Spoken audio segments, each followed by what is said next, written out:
Hi guys, and welcome back to another DrAce video, and today we're going to be playing MotoGP 21, and we're also going to be discussing the Silverstone Grand Prix, which just happened yesterday. Of course, brilliant Grand Prix races this weekend here in MotoGP, and of course the British track of Silverstone, my home GP, one of my favourites of the circuit. But first and foremost, let's discuss the three Grand Prix that went ahead at Silverstone at the weekend. So first and foremost, Moto3, another brilliant but somewhat different Moto3 race to what we're usually used to seeing. Of course, the main championship protagonists such as Pedro Acosta and Sergio Garcia battling mid-pack and not featuring at the front of the grid was a massive surprise for me.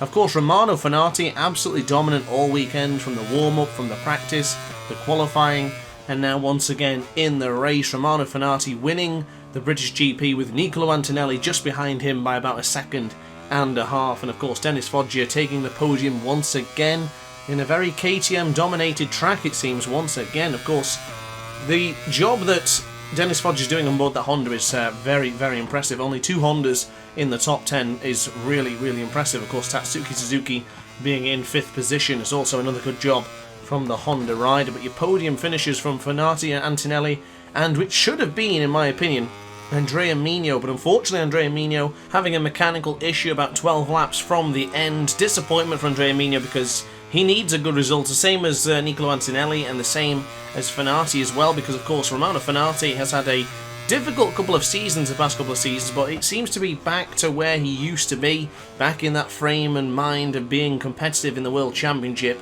It's not going to be a championship challenge for him this season because I think it's a little bit too late. But a wonderful performance he's put on these past couple of weeks. In Austria was brilliant, and once again here in Silverstone. And a bit of a controversial subject to bring up, but of course we all remember Romano Fenati from pulling Stefano Manzi's brake lever in Misano those couple of years ago, and a lot of people shunned him from the sport completely.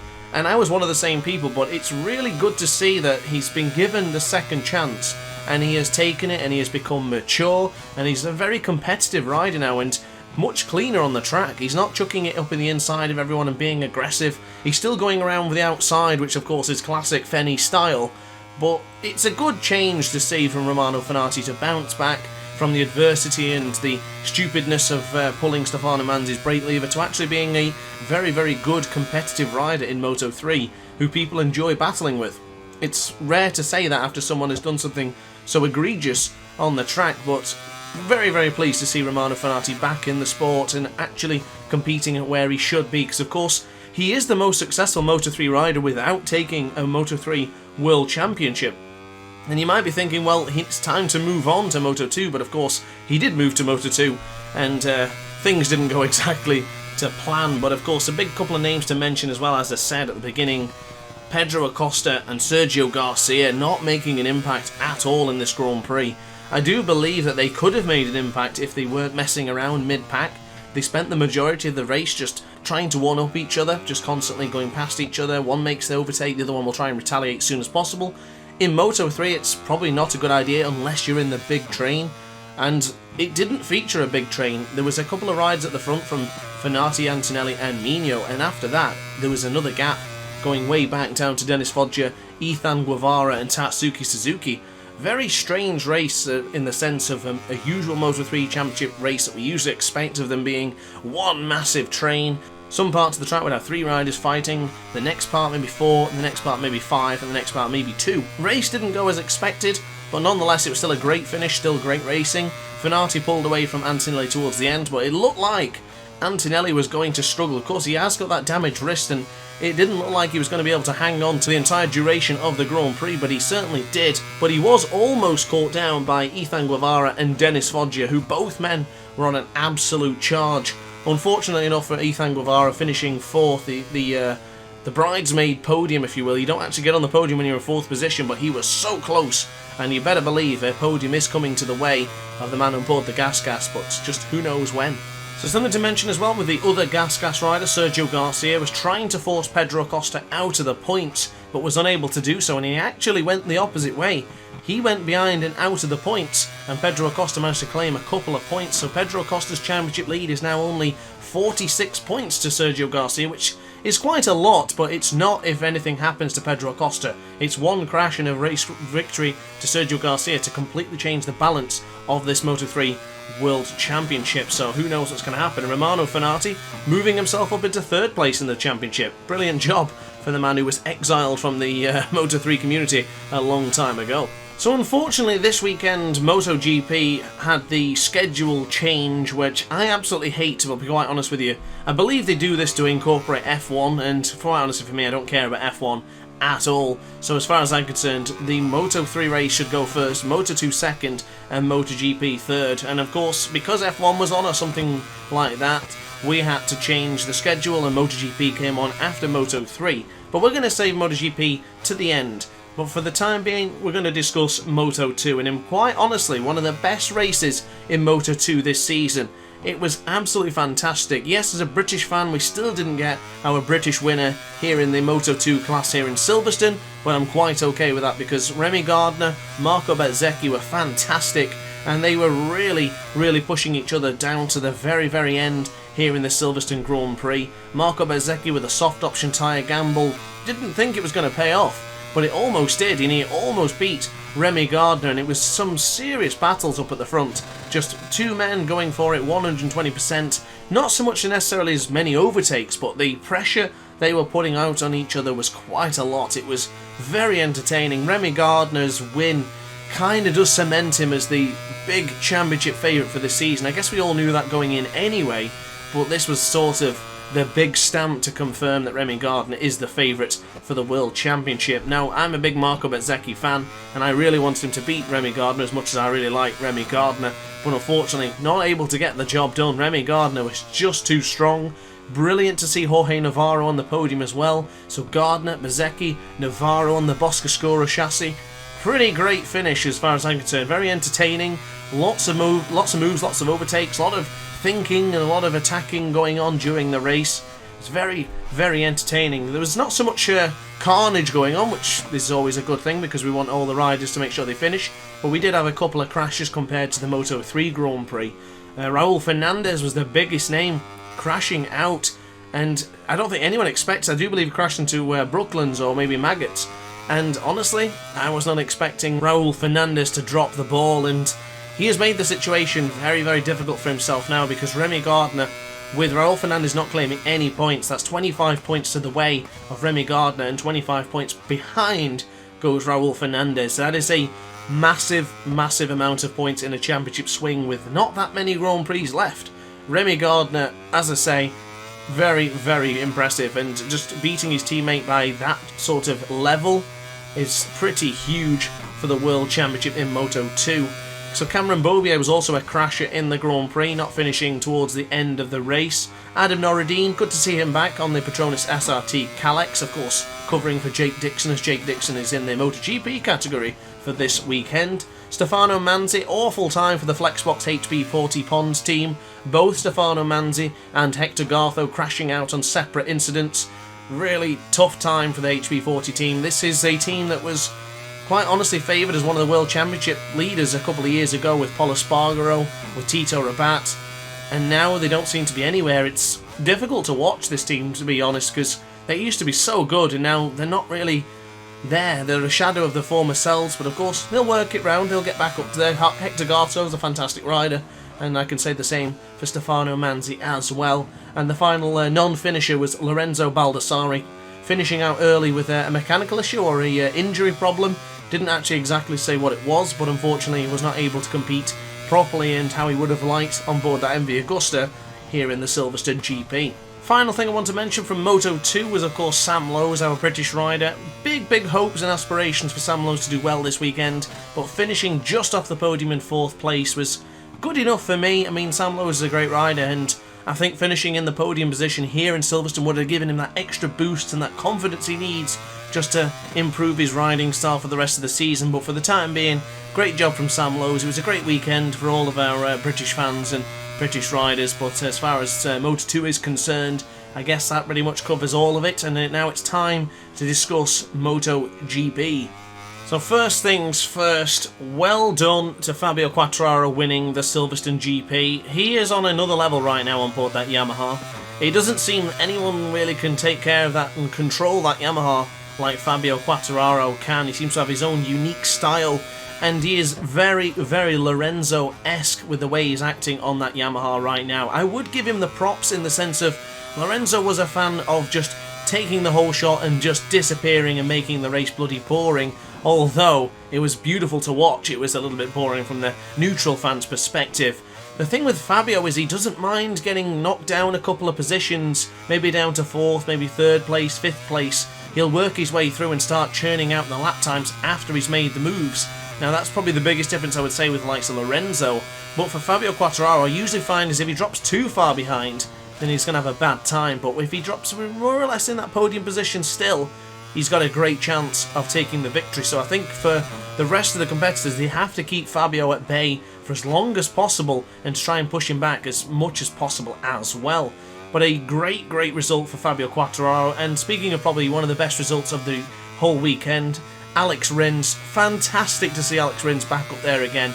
Alex Rins deserves and always should be at the sharp end of Grand Prix racing because he is fantastic at what he does.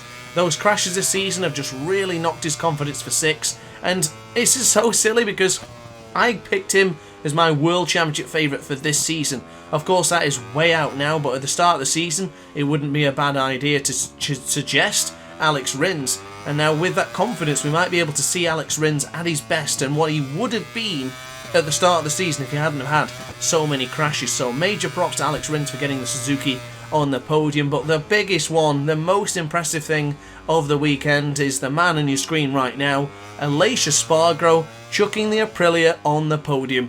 Now Aleix Espargaro made a comment on Saturday saying that he feels he's one of the top 3 riders in MotoGP here today.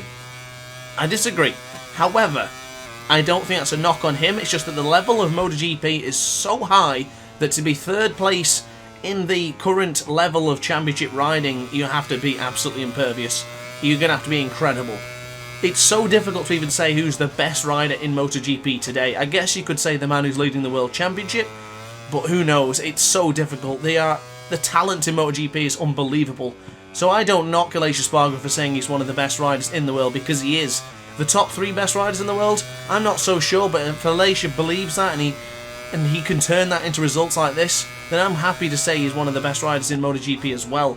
And the confidence that he came out with, and he's had a major spats all weekend. He's had spats with Alex Marquez, disagreements with his own brother Paul Espargaro, disagreements with Marc Marquez, just disagreements with everyone. He's had the pressure on his shoulder, and with Maverick Vinales signing with Aprilia, and he's now testing the Aprilia as of today, the pressure is on Aleix Espargaro to shine.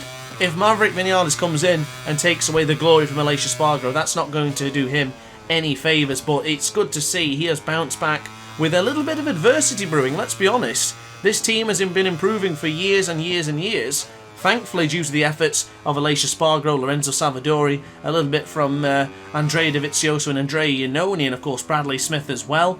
These guys have finally turned it around, and Aprilia is a competitive motorcycle to some degree. It's not going to win championships, and it's not probably going to be winning races this season, but it's good to see them up at the sharp edge of Grand Prix racing. So major props to Aleix Espargaro, and that is why I've chosen Aleix for the video here today in Silverstone. Now, I did want to choose Alex Rins, but you cannot discount the effort and the brilliance of Aleix Espargaro this weekend, because it didn't come easy. Jack Miller thrashed him towards the end of the last lap, and I thought, that's it, Miller's done it, it's over. Good effort, Aleix, but maybe next time. But no, he fought back extremely well going into the loop, and he did exactly what you should do going into the loop. Give Miller enough space, but also make sure he doesn't have enough space to retaliate. It was a brilliant job, really amazing job. The thing that the Aprilia has that the other riders don't have so much is it's very good on the rear tyre life, and it really demonstrated its ability to hold into the tyres towards the end of the Grand Prix. Major props for Aleix Espargaro. I can't say enough good things about this human being. Major job for Aleix Espargaro. But of course Miller just barely missing out on the podium.